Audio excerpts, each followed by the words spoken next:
بسم الله الرحمن الرحيم، والصلاة والسلام على أشرف المرسلين سيدنا محمد وعلى آله وصحبه أجمعين.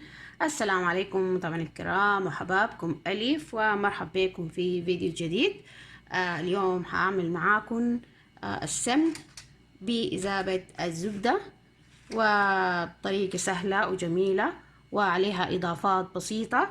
هتستغربوا من الإضافات، بس صراحة يمكن أنا بالصدفة اكتشفت إنه زيت الجزر قريب لي، أو فيه طعم أو نكهة قريبة للسمن، ففكرت أضيفه مع الزبدة. وكان أنا أضفته للزيت وموجود في القناة ومعروفة فايدته، ففكرت أضيفه للزبدة برضو، أيضا بيحتاج لون جميل. وكذلك الزبادي أنا متعودة أعمله، وبرضو هبهان أو هيل برضو بعمله معاه. وندخل في التفاصيل، وقبل ما ندخل في التفاصيل الزوار اللي بيزورونا لأول مرة رجاء الانضمام للقناة، وحتجد عندنا الجديد بإذن الله. ومتابعينا الكرام ما تنسوا اللايك، اللايك مهم جدا. وقفوا الفيديو ثواني، انزلوا تحت اضغطوا على زر لايك، ما بكلفكم شيء بالعكس. جزاكم الله خير، سواء ضغطتوا عليه وما ضغطتوا، بارك الله فيكم. وواصلوا معي طريقة عمل السمنة بالزبدة.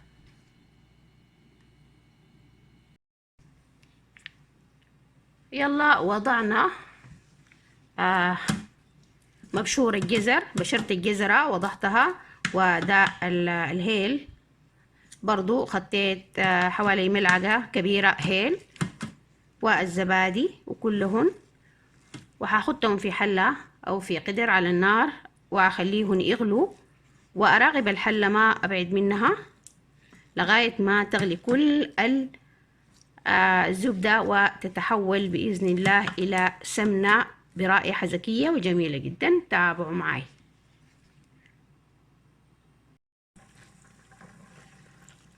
لو ملاحظين الزبدة بدأت تذوب، طبعا فيها كمية من الماء. الزبدة أصلا معروف فيه كمية من الماء، فبنحركه، والمفترض إننا نخليه لغاية ما كل هذا الماء يتبخر ويفضل لنا فقط الزبد، أقصد السمنة. وطبعا عايزة شوية انتظار وتحريك. بعد تحركيها في البداية تاني ما بتحتاجي إنك تحركيها.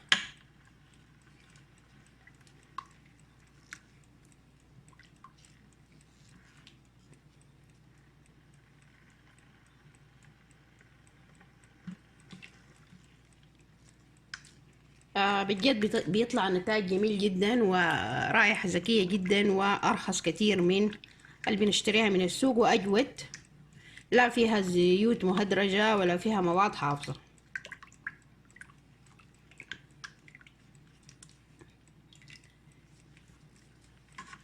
يلا بعد كده هنغطي الحلة ونتركها، وكل فترة نفتح الحلة ونشوف الحاصل شنو، نديها تحريكة بسيطة لغاية ما نصل للنتيجة اللي عايزينها.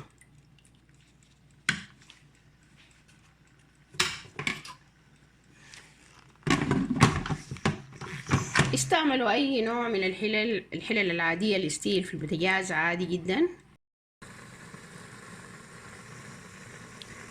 ملاحظين السمن بدأ يتكون ويتحول، يتبخر الماء، فهنخليه لغاية ما خلاص آخر نقطة في الماء تتبخر، وبعدها نصفيه. الرائحة جميلة جميلة جدا ما شاء الله، سمن جميل خالص ما شاء الله، والله الرائحة بجد جميلة. فنتركه كده لغاية ما يصفى آخر حتة في الماء. كده سمنتنا خلاص نضجت تماما، وبنختبرها باننا نرش شوية ماء. شوفوا لما رشينا الماء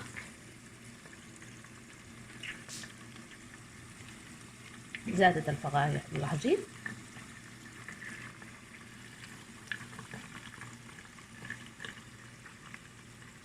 على كده ننزلها من النار ونصفيها.